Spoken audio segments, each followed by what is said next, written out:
Okay, so our next guest tonight is president of the North American Marine Alliance, local commercial fisherman, and longtime musician, Jason Jarvis. Welcome to Voices of Westerly. Happy to be here. So, Jason, I'm going to start the questioning like I start all of them. What is your Westerly origin story? Well, it's pretty funny that we're sitting here. So my family moved here in 1976 from Mystic. My dad was a shipwright at the Mystic Seaport, master shipwright there, so I grew up around there until 1976. And then I remember coming here to see Star Wars. So we walked down the road from Mountain Avenue to come here to see Star Wars. And so that was my origin, was similar to Keith, a short jump across, a stone's throw from Westerly. Had to go across a couple rivers to get here, but here we are. And been here a while. And what, I guess, there's a lot to talk about with you. I guess I want to start with the commercial fishing side of things. You've been here a couple of times recently with events that we've partnered with Eating with the Ecosystem, talking about the Rhode Island fishing economy, supply chain, things like that. But what's your history? What's your history in the commercial fishing world here? It's pretty funny. So besides my dad building ships, he was, in the merchant marine era, but way back in the, 20s and 30s. All of my brothers were either fish cutters or fishermen, or recreational fishermen. Grew up around the water, so it was either rod and reel fishing or chasing trout in a stream somewhere. And so I started, and it's kind of strange. I started out as a chef, got out of that business while I still could as a young kid. I was a sous chef at 17. Moved on to Sandy's Fruit Market for a bit of my life, and then got a little tired of that and had a chance to work as a cook in a drug rehab. So it gets interesting from there. I went from being a cook in an adolescent residential drug rehab to managing the place and running it for 8 years. And then, this is part of the story that most people think is pretty funny. One day, my brother shows up, who has been fishing forever, and he has a couple 5-gallon buckets with him, and I have no idea what's going on. And the house manager says, "I think this guy's your brother. It's a locked facility." So I go out the front door. He's got a bucket of tuna loins and a bucket of lobster. And he's like, "I was wondering if you could work a couple weeks for me. I'm going to Tahoe." I'm like, "What?" He goes, "You know how to run a boat. You know how to cut fish. It's not that bad." I had some time off, so I thought we were going to go fishing. Little did I know that I was going to be gill netting 45 miles south of Montauk on a 45-foot wooden Virginia dead rise gill netter. So that was the beginning of it. I was sick every day.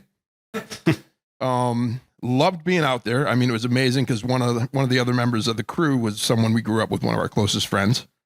And so I felt safe. The captain was a great guy. He was sober. It was a good group of guys. But when I got my first paycheck, anybody knows anything about social work, you can't pay your mortgage in social work. So when I got my first paycheck in 1998, it was $1,200. And I was like, wow, this is amazing. And I was like losing my mind. I'm like, this is great for, a week's worth of pay. And the captain comes out, thought something was wrong with me. I'm like, no, this is great. It's $1,200. That's pretty good for a week. And he said, no, that was for a day.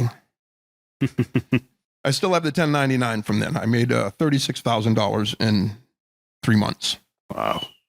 So needless to say, I had a lot of comp time at my job as a social worker, and I went back and proceeded to give my formal resignation, and that was the beginning of the end, and I haven't stopped.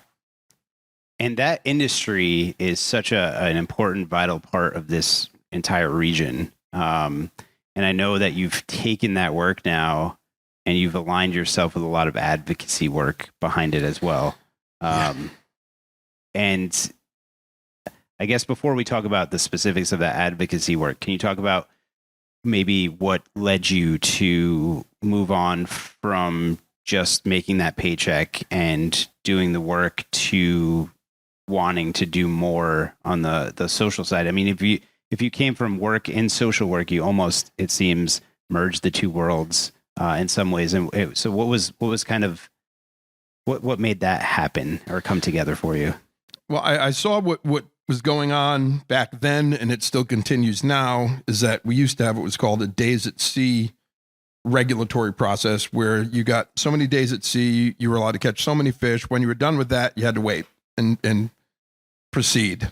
When I got into this fishery, they started talking about catch shares, quota owning, and all of these guys that I had known for a very long time and come to respect, that had fished forever, were getting pushed out of the fishery by corporate interest.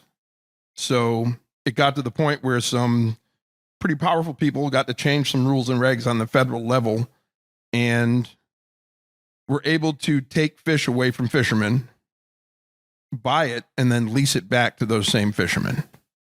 And it was really difficult for people to understand. And that was about the time I started to learn the process and the regulatory process and the science end of it, and started, getting a little more into the research end of it, working on trying to understand how they come up with quotas, so on and so forth. But when it came down to it, most of the fishermen I worked for were some of the most brilliant people in the world that could not do this. They couldn't go to a speaking engagement. They would go to fisheries council meetings and they would just start yelling and swearing and walk out the door because they were watching their livelihoods ripped out from under them after fishing for 40 years. So I decided to become a voice. And it's strange how it happened, because two of the captains I worked for both had speech impediments. So they had a tough time speaking. And then when they would get upset, they would stutter, or one had a really bad lisp. He couldn't do it. He was embarrassed. So I learned the process, and I started to be the voice for them. And once I learned it, I realized I started making regulators very nervous, because they were like, wow, this guy might know what he's talking about. And you're on the board for the Northeast Atlantic Marine Alliance. Yeah, so it used to be the Northwest Atlantic Marine Alliance, and then it became the North American Marine Alliance. And the reasoning for that was it's an organization that was put together to try to protect small-scale, mid-scale commercial fishermen and fishing families, because we were being sold, the quota was being sold out from under us, the fishery was being sold out from under us, and nobody was doing anything about it. So it started in Maine and the North Shore, and then a lot of interest from all around the country came about, and we ended up 2 years ago changing the name, because now we have people in networking for every coastal community, every fishing community in the United States, British Columbia, Iceland, a lot of connections with indigenous folks on the West Coast and Alaska. And it blew up. I mean, we have folks that are trying to replicate what we're doing now in Europe. And we're also part of the World Forum of Fisher Peoples. I mean, I was just on a Zoom meeting with 25 different members of the World Forum of Fisher Peoples from around the world. And it's just remarkable to sit in a seat and listen to these folks. It's like, yeah, that was an eye-opener. But that became interesting when I realized it was this group, NAMA, helped to empower fishermen. And most of the board of directors are fishermen, people in the fishing business, or members of indigenous tribes. So a lot of powerful people sitting in there. And last time I spoke to you, you were telling me about a potential farm aid event that you were going to partake in. Is that 5 years? We've been NAMA is on, or part of the administrative end of farm aid, because we are in what's called a shared leadership model, which is now pretty much partnered with the National Family Farm Coalition. So it's pretty amazing. I mean, I think my wife and I have gone to Farm Aid 5 years now in a row. We get to go to the press conference. We get to meet up with a bunch of people. We get to hang out with the farmers, and the farmers get to meet fishermen. And we were the first group to have a fisherman represented on stage at Farm Aid. And it was my friend Captain Charlie from Georgia. That's amazing. And it was, people were bawling. I was bawling. I'm like, come on. It's like, he's a person of color, shrimp fisherman out of Georgia. And here he is sitting up on stage, and there's Willie Nelson. And I'm like, that's Captain Charlie. When did he get up there? But. And that's another facet of who you are is music. So, I mean, a little bit. It's another piece of it. Let's talk about your music history here in Westerly. When did that start? 37 years ago. I'm freaking out when I said that the other day. I was like 30. So 37 years ago, I ran into my friend John Grady and my buddy Jamie Conroy, and they're like, hey, we should start playing. And I'm like, well, what am I going to do? They say, you can play guitar and sing. I'm like, well, maybe. And that was the beginning of the end. And I've been playing with Jamie now. We haven't separated 37 years. We laugh. Been playing longer than we've been married to our wives. So it's and currently playing 3 bands. It was 5. We were down to 4. Now it's down to 3. What are the 3 bands? Okay, so Glaucoma Suspect, Shame Dan Scandal, and Sunday Gravy. How often are you playing these days? The winters are slow, but I think we have 60 gigs lined up for next year, which is wow, a little more than we normally do, but we were getting bored. That's a lot. And how many days are you on the boat? And how, what kind of hours are you putting in out there? I love it. I can pick and choose what I do because I run my own boat, small boat. So I'll leave my house some days 4:30 in the morning. I'm done by noon. Go home, take a nap, or go hang out at Sandy Point and take a nap. It's a good place to take a nap. It's not, everybody gets, commercial fishing. No, my life is not the deadliest catch. I gave that up a long time ago. Are you out there alone? Most of the time. Yep. Yep. I like the solace. I like the solitude. Yeah. It's a little different now as I'm getting younger. So yeah, this year I plan on bringing more people with me. And, but that's another piece of what I'm doing. As Keith was saying, about consulting. It's like, for me, I never thought that would be part of my life. And I'm doing fisheries consulting, in educational consulting for nonprofits. And one of them is the African Alliance of Rhode Island. And then the other is Movement Education Outdoors. So Movement Education Outdoors is out of Woonsocket, and part of we're partnered up to teach these kids about oyster farming, fishing, sustenance fishing, recreational fishing, commercial fishing. And then the African Alliance is we're trying to get food to the city. And I started that partnership. We tried 7 years ago, and it's been really tough. Julius Kowale is from Liberia. He's been trying this forever.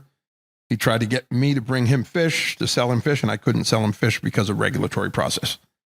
So we're working on changing that. How do we get real food to the city?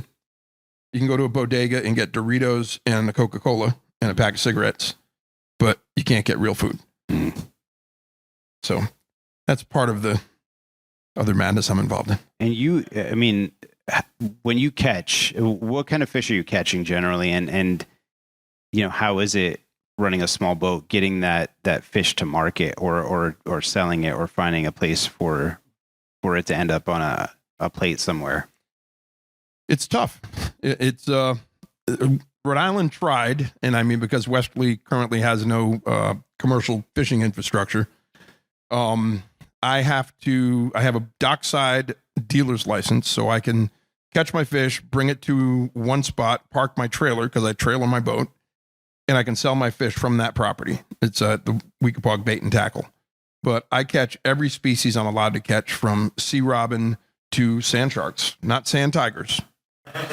It'd be a smooth shark or smooth dog. And Keith and I have had these conversations too. It's like the difference in fishing tactics and part of like what Nama had said. It's like who runs the boat matters, that kind of stuff. But yeah, every species I catch, I can sell off of my boat except for striped bass and what are considered histamine species. So I can't sell bluefish, mackerel, any of that. So what we're trying to do, we already tried it once. It took 6 years to build a place and walk away, but that would be a whole other conversation. We learned our lesson from it, and we are slowly opening up Quanticoatog Fish Company, which is going to be an educational facility, kind of a commissary, cooperative, collaborative with fishermen, kelp farmers, oyster farmers, and it will be a seafood HACCP certified processing facility with freezer space, vacuum sealers, all of the permits, licenses, everything you need, so that a local fisherman can bring in their catch, and if they want to be part of the co-op, they can hang out, process their own fish, vacuum seal it, and sell their own fish. That's amazing. You have an infrastructure, and we have the building already in place. We actually just ordered a container today to empty the building. We're working with the state to get public water certification, and go down the list. I mean, it's after that, once everything's settled, the DOH approves the operational plan, the HACCP plans, and then we have to get the 14 permits and licenses. And we have most of them, but you have to have a HACCP plan in place and all your DOH licenses before you can get your federal dealer's license, state dealer's license, processing license, retail license. Yeah, there's about 14 or 15 of them. Wow. Yep. Well, welcome to my world. Yeah. So I end all of these things the same way, asking about legacy and what you want your legacy to be with the work that you do, but more so in this community itself. And it sounds like that might be part of it. But for you, I mean, what would you like your Westerly legacy to be? What would you like people to remember from the work that you do, or what lasting impact would you like to see that work carry on for the next 5 years or more? Well, I never thought I'd be a teacher. And then I realized that I'm pretty good at it, especially when it comes to kids. So we are losing generations of knowledge. So I want to teach kids, adults about fishing, about food, about sourcing your food here. But also I want to reestablish and help to reestablish Westerly's artisanal commercial fishing fleet, which people have no idea. You know, we talk about history. Avondale, Boatyard, Lotteryville, and Watch Hill were all commercial fishing ports. Margin Street still has the memorial up for the stone that's placed there for where the shipyard used to be. The Pawcatuck River used to be the artery for food and for commerce, and we don't have water taxis on the Pawcatuck River. That's absolute insanity. We have more tourism and more tourism money coming into this town, and you can't go to a dock at, Margin Street, where the Westerly Marina hopefully will be done before 2030. See, that's the other couple of hats I wear.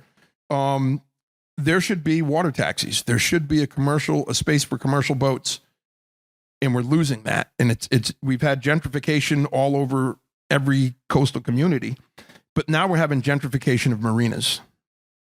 My friends in Montauk were just telling me it's like a bunch of hedge funds bought up a whole bunch of marinas in Montauk, and I think one or two of them have now moved into Westerly. And it's a big real estate grab for waterfront property for boat access. All the slip fees have already gone up. And it's frightening because the common man is losing footing. And I guess another part of this, the legacy, I guess, is my family's legacy, because I'm on the Harbor Commission. I'm on the Westerly Marina Ad Hoc Committee. And as I was walking out of the town hall tonight, there's my oldest brother sitting on the steps, waiting for his granddaughter, who is on the Westerly School Committee. Oh, wow. And she's the first person of color to ever be on the Westerly School Committee. And she has received some interesting comments and letters from a few different folks. But to see my oldest brother, a Vietnam vet, a guy who has been through some hell, just to look on his face, to be like, as I'm walking out of the town hall, he's looking at his little brother going, what was his comment? Don't forget me in your will. I told him I was coming here. He's like, yep, don't forget me in your will.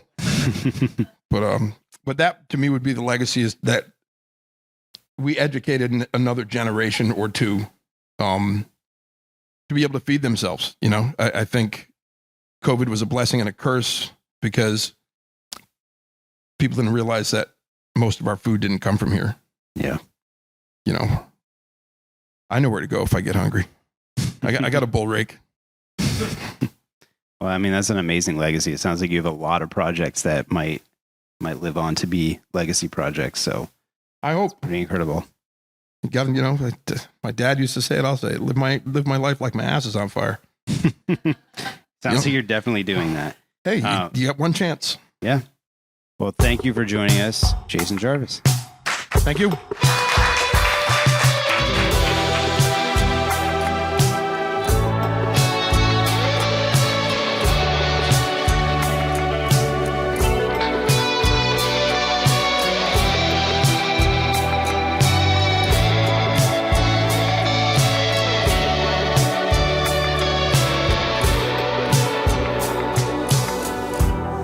Thanks for tuning in to the United Theater Podcast Network. If you enjoyed this episode, we encourage you to subscribe to our show so you never miss an episode.